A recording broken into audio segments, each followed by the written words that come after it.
Now, I want to share with you guys today how and why I deleted the majority of my social media, like lost by choice the majority of my following and views, and how it's actually ended up making me a better entrepreneur, more productive person, and actually just in general making more money. Now, most people that know me tend to know me from one amazing platform. This thing right here. Now, this is not me bashing TikTok in any way. I'm not saying that I wish I'd never done it. That's not my point here, right? But this is generally where most people got to know me online.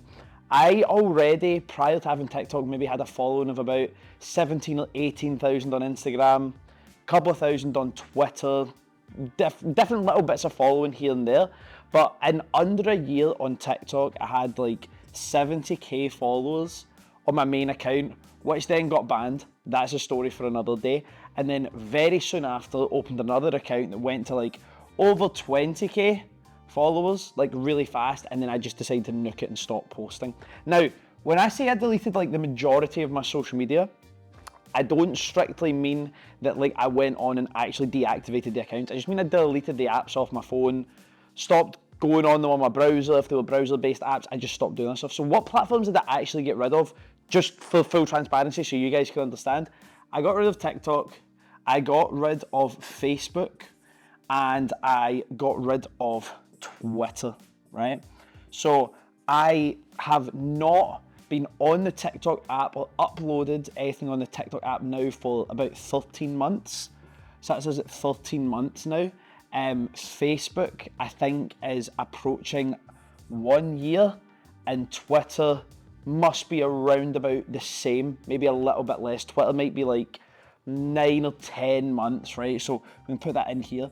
Now, to give you an understanding, I had combined between all these platforms, TikTok being the majority, of course, I would say a minimum, a bare minimum of 1 million views a month, right? 1 million views is no small feat to get on social media. It's hard. If I had at least 1 million views a month, I probably had a combined following. If we base it on my old TikTok account with around 70k or so, I more than likely had, let me think about this, between these like 80k, right? I've still got, just so you understand, my Facebook business page that I don't upload on. It's my team that do that. So like my creator page is totally fine. This is like my actual personal Facebook that I would use. I nuked all of this. That is what I was getting every single month. About 1 million views. Sometimes I get 1 million views in a week.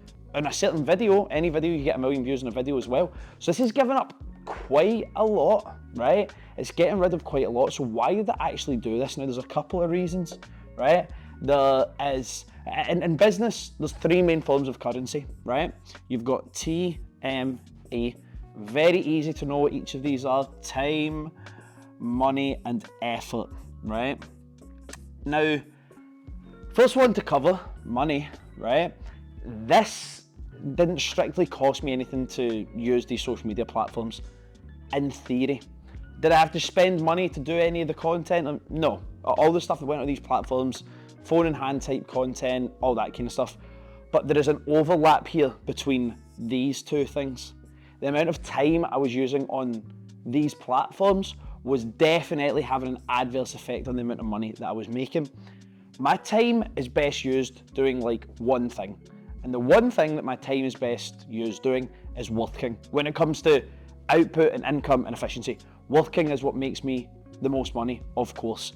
People would often make the argument of, Richard, but you get loads of views, and those viewers will trickle down into followers, and those followers will trickle down into followers on other platforms. And from there will trickle down into potential booked calls or purchases or people doing some training with you and all that kind of stuff, right? And by the way, the effort, just before I finalise that point, the effort wasn't huge, but the mental effort was like exhausting, really exhausting. You feel like you're always having to go on, and you always want to reply to people, and you always want to do stuff. It was like absolutely soul consuming, right? Now, I was talking about the time there, and the time you put into different platforms, how my time is best used working, which I don't think I need to explain to you. I don't think you need an explanation, because I'm sure you understand that. Even if you're not entrepreneurial, you'll understand that an entrepreneur's time is best spent working, even though so many people are obsessed with like, morning routines and doing this and doing that. Where do you make your money? You make your money in the work, right? Now, you might think to yourself, especially when you think of it in such a short term, like short amount of time, which we are so bad for as humans. You might be thinking, like, Richard, how can uploading on platforms like this, and I know I need to get onto the bit about how I'm making more money and la la la, how can uploading on platforms like this be detrimental to your business, right? Because when you think about that use of TME each day, was it taking up like most of my time? Absolutely not. Let's say it takes up like 1 hour, right? And in terms of effort, it's maybe taking up like 10% of my effort. And it's not really taking up any money. So as much as I would say it's a net loss financially, let's just put it down as like zero money. You look at that and you go, Richard, like, that's not that bad. I'm gonna use an analogy here that's gonna help you understand why we are so bad at not understanding the effects of compounding an activity or a lack of an activity. Anytime people talk about compounding, they always make it financial, like, oh, 10% a month on a 10 grand thing is this per year, and then as you compound it, you make more money. No one ever thinks about the compounding of actual time and input. So let me ask you a question. If you didn't brush your teeth today, what would happen? You would be totally fine. You would wake up, you would leave your house, not brush your teeth, you would eat food all day, you would go to your bed, right? Is it the most hygienic thing in the world? No, probably not. Will your breath maybe not be that fresh? More than likely, but it's probably not going to be the end of the world. And are your teeth going to look any different? No, right? You do that for a week. You don't brush your teeth for a full week. What do you think your teeth are going to be like then? Well, in terms of the actual teeth themselves, they might have like a little bit of plaque build up, maybe the tiniest bit of discoloration. Your breath's probably going to be pretty bad, might have some gum swelling or some little bits of inflammation, but to look at, you're going to be totally fine. How about you don't brush your teeth for 3 years? 3 full years, you do not brush your teeth. It's such a small action every single day. Like, there's some people making your bed is such a big thing. It's such a massive part of the discipline of the life routine. You miss it out one day, oh, it's just one day. But it's the compounding effects of not doing the small things. Because everyone in business wants to do the big things. We all want to just do the big things and tick the big boxes, but will you actually make the largest leaps and gains doing the small things? The point I'm making on that, use that however you want, right? The point I'm making on that is the cumulative effect across a year of doing that. And likely you're probably spending more time than that just on the app. That was me just thinking about content, replying to people. On the app, and you're probably spending 2 or 3 hours per day, every single day. 7, 14, 21 hours a week, right? So 21 hours in a week, is it gonna end your life? No, I've done it for ages and still made money, right? But 21 hours a week across a year, multiply that by like 52. I'm not even gonna try and do quick maths on that. But what I know is it's a very, very, very big number. It's gonna be the equivalent of around about 45 days per year.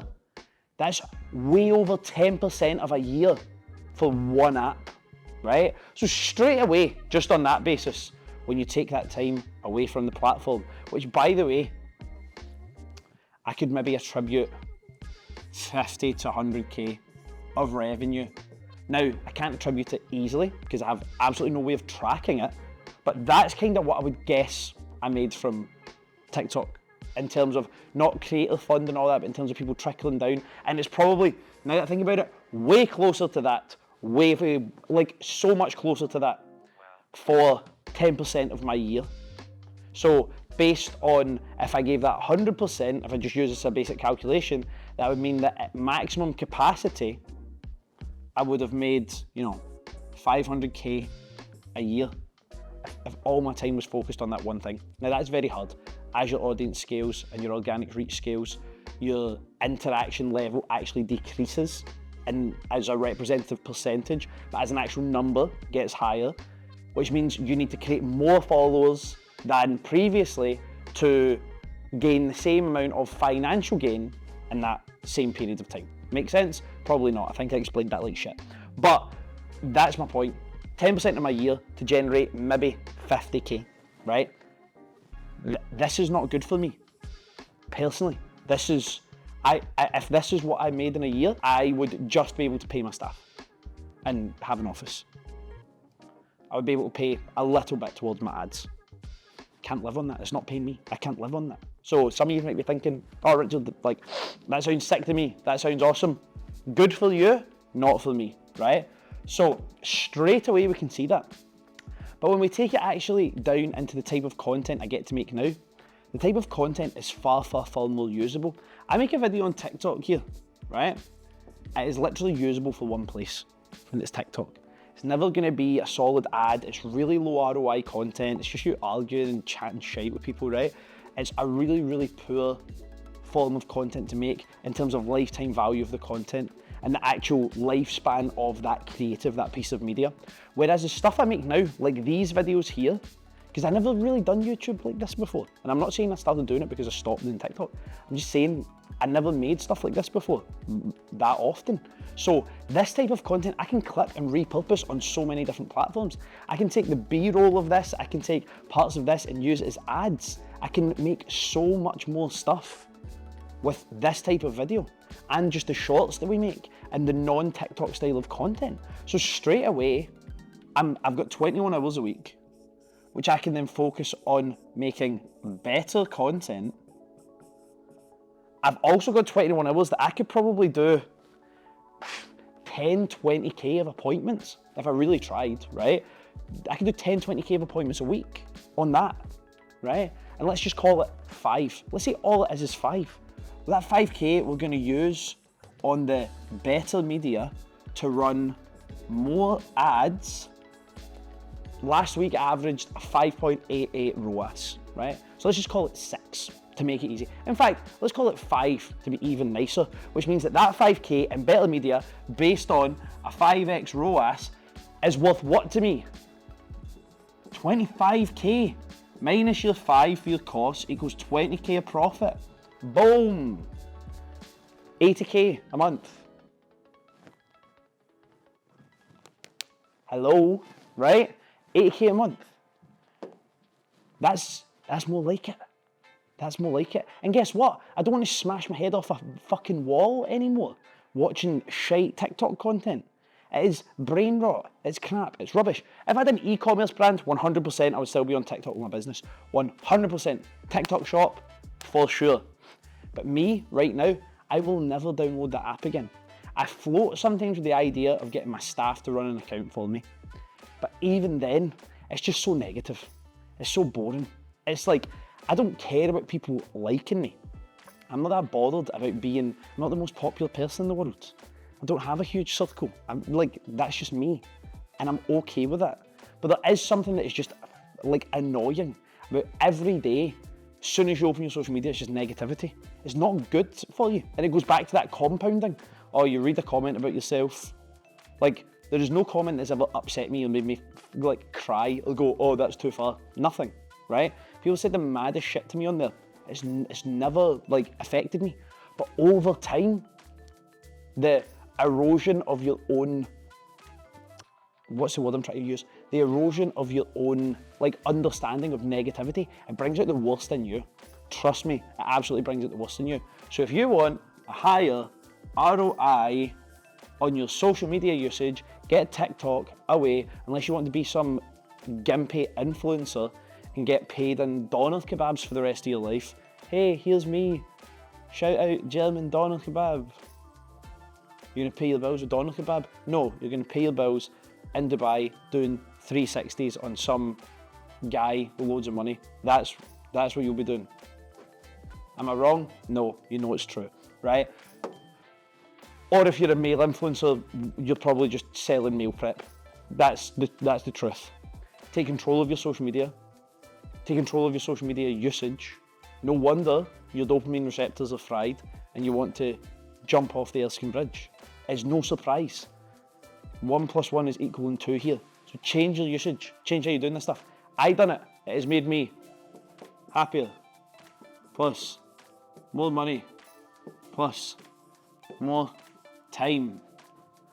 As a business owner, how would I do this? Love heart. You cannot ask for more. Peace.